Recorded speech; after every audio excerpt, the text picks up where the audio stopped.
Hey everyone, welcome back to the channel. Today I'm continuing my playthrough of Fallout Wasteland Wanderer. I am playing Oliver, the Vault Dweller from Vault 41. His main quest over here in tile square 20 is to chase down the cult that abducted the residents of his vault. He's also got two other side quests. He's got to go to square 11 to retrieve a holotape, and he's got to go to square 15, which is the town of servitude, to investigate some noises in the night. Last session we went from square 15 to square 16. We found a satellite dish in the middle of the wasteland. We did a scavenge and we found a few stacks of bottle caps. This session we're going to head from square 16 to square 11. So to start this session, Oliver will spend one supply to go to square 14. He will eat his noodle cup. And now he has one less supply. We have not actually explored square 11 yet, so I rolled up on the inhabitants table. It was Wasteland. The icon or the landmark of that square was a red rocket gas station.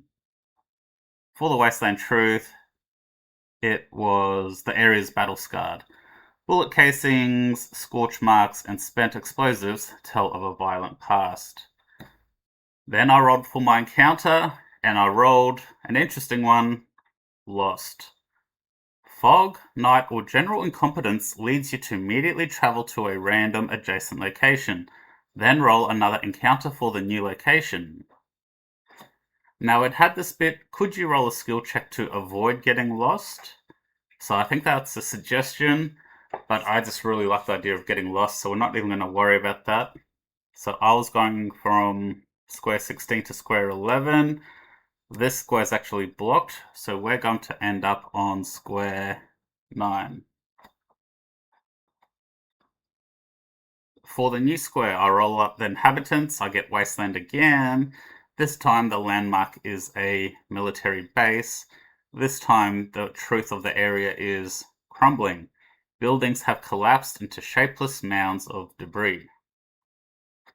Now I have my new encounter, stolen item. A dangerous NPC has captured an NPC and seems to be threatening them for information on a stolen item. Do you intervene or mind your own business? Just to shout out, I'm joined today by my kitten, Siri. It's keeping me company as I record this video. I lost some footage, so I am re-recording this section. Oliver has found himself in the situation where he has encountered a dangerous NPC who has captured a regular NPC over a stolen item. So this is the first time I've had to roll up a dangerous NPC. They're basically just a regular NPC with a couple of extra things. This dangerous NPC is Freddy. He's actually a child, which is interesting. NPC profession is guard. Not sure about that. His secret is has information on a faction that would change everything. We have had that one before. For his NPC truth, I rolled a 2, which was a pacifist. This doesn't really make sense in this context, so I re-rolled and I got actor. They are an incredible liar and can weave believable stories on command. Now, something different about dangerous NPCs is they have a threat level. So I rolled on the threat table, I got a 17, which gave him a 3 threat, which makes him basically as dangerous NPCs can get. Then I generated his special ability. So with the enemy stat block, there's a aggressive action, there's a cautious action, and then there's a special ability for the dangerous NPCs. I actually rolled 9, which gave him the Vault Dweller faction. So this NPC is actually a Vault Dweller. So as part of that, he gains a Vault jumpsuit, and his special ability is VATS. The NPC uses their Vault Tech assisted targeting system to get one shot off, suffer 1 damage, and an injury. That seems pretty bad. Another extra thing I had to roll on was his weapon. I rolled a 1, which was either light melee weapons, blades, or tire irons. Because the encounter said he was by himself, I didn't worry about rolling on the NPC group table to see how many of them there actually were. Now, this brought up an interesting question. Does Oliver know this Vault Dweller? Is Freddy from Vault 41? So I just wanted to talk quickly about the Oracle. So the Oracle is something that it's a table that you roll on to answer a yes or no question, and you adjust the probability depending on the situation. So the first step is to come up with the question, and my question was, is this Vault Dweller from Oliver's Vault? I just want to show off the outcomes. For a 50-50 chance, roll 2d20 and note the lowest result. The answer to your question is no on a result of 1 to 10 and yes on a result of 11 to 20. Likely chance, roll a d20. The answer to your question is no on a result of 1 to 5 and a yes on a result of 6 to 20. Unlikely chance, roll 2d20 and note the highest result. The answer to your question is no on a result of 1 to 15 and yes on a result of 16 to 20. I am a bit confused about this one is roll a 2d20. So 50-50 chance is roll 2d20 and take the lowest result. Likely chances you're only rolling only a single d20. And so yes is a result of 6 to 20. Okay, so that part is fine on its own, but just compared to the others, unlikely chance, roll 2d20 and note the highest result. The answer to your question is no on a result of 1 to 15 and yes on a result of 16 to 20. So it's almost like you're rolling with disadvantage on the 50-50 chance. And you're rolling with advantage on the unlikely chance, where you'd think no would be the more unlikely answer. I'm going to change this. It's going to be a single d20. So roll a d20, 1 to 10 will be yes, so no, and 11 to 20 will be yes. Roll a d20, answer will be no from 1 to 5, yes on a 6 to 20. Roll a d20, it'll be no on 1 to 15, and yes on a result of 16 to 20. I did actually already roll that, and I got a 6. I thought I decided to go with the 50-50 chance. I rolled a 6, which was no, meaning this person is from another vault, not from Oliver's vault. Then I rolled for the other NPC. This time I did roll a faction, and I got 10 Minutemen. My intention was to be on the West Coast, so where the Legion, the NCR, all those factions are. I did get a Minuteman, so just for the purpose of this playthrough, I'm going to go through it. They were a teenager. Their profession was a diplomat/con artist. Wonder if that had anything to do with their predicament right now. Secret 18, their reputation is built on a lie, which ties into the con artist profession. They're a super taster. They can identify radiation levels by taste, not that they recommend it. Then I needed to figure out what the stolen item would be. So I came up with my own table. I had a few things that weren't necessarily items. So the category was supposed to be a stolen item. But I had pet, I had a job, so maybe this person stole a contract that the other person was meant to get, something like that. And then a person, maybe they have kidnapped someone. So although those things technically aren't items, I thought they would be interesting ones to get story-wise. And then I had kind of the regular stuff. Maybe they stole a vehicle, a map to something, Sunset Sarsaparilla Star bottle cap, combat armor, Nuka-Cola Quantum Stim Pack, right away, Psycho Jet. So I had a few drugs there. Fusion Core, toilet paper, homage to 2020, jerry can of petrol, homage to now, frag grenade, fat man, missile launcher, laser rifle, cigarettes. I rolled a 19 and got laser rifle. So the Dangerous NPC is after his laser rifle.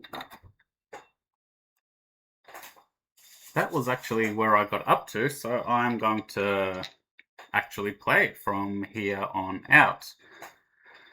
I did decide, I think Oliver would get involved in the situation. I don't think he would just let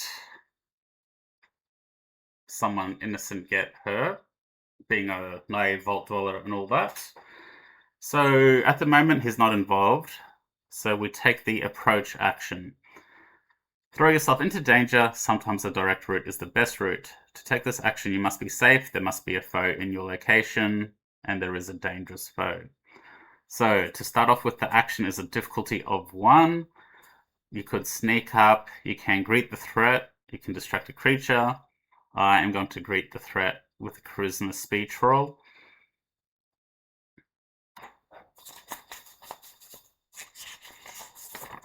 Looking at Oliver, his charisma's 4. I believe his speech was 0 because he was not meant to be good at socializing.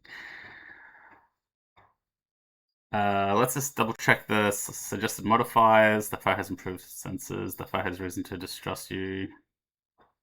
Well, I mean, he's got no reason to trust me. You are known and trusted in a nearby settlement. I don't think I'm quite there yet.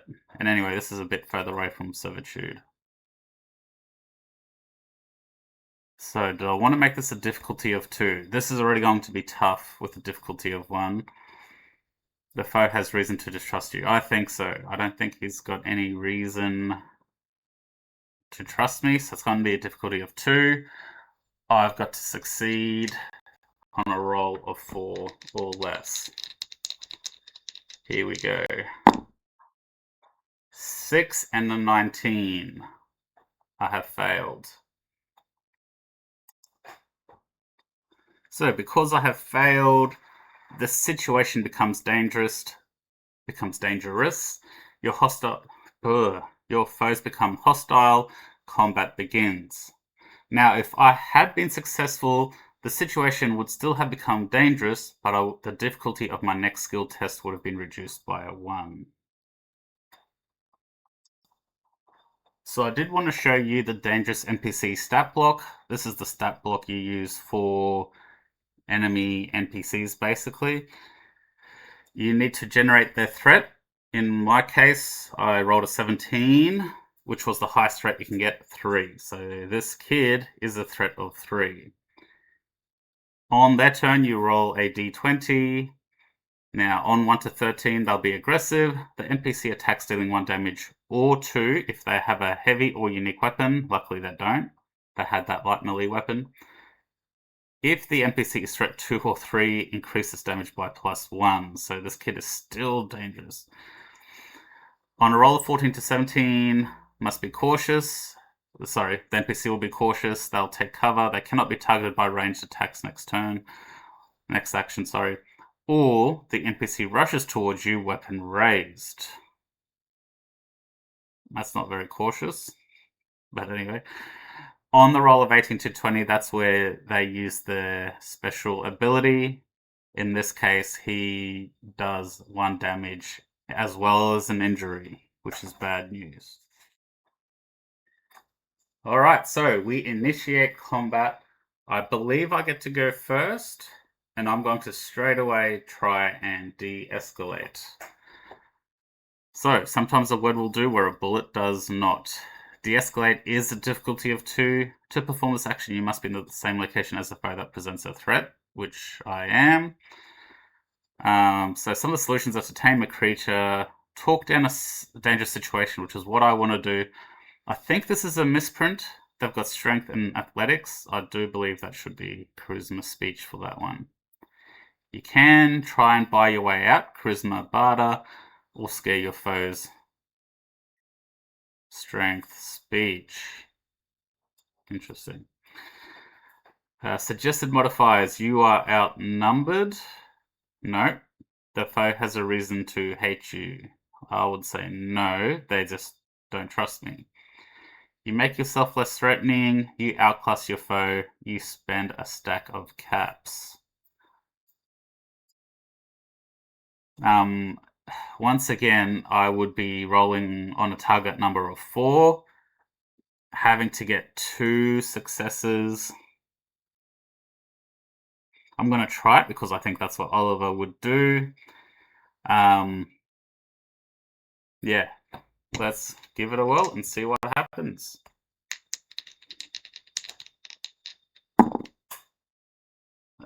7 and 19, 2 failures.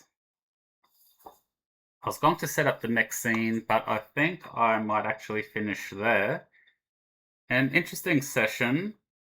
Getting lost, man, I got to uncover 2 tiles on the map for 1 supply and added a bit of unexpectedness. And also just interesting how to set up dangerous NPCs, how they gain a distinctive skill and gaining threat and weapons. I will set up that scene and we will resume the fight in the next one. Let's see what happens. Thanks for watching. See you next time.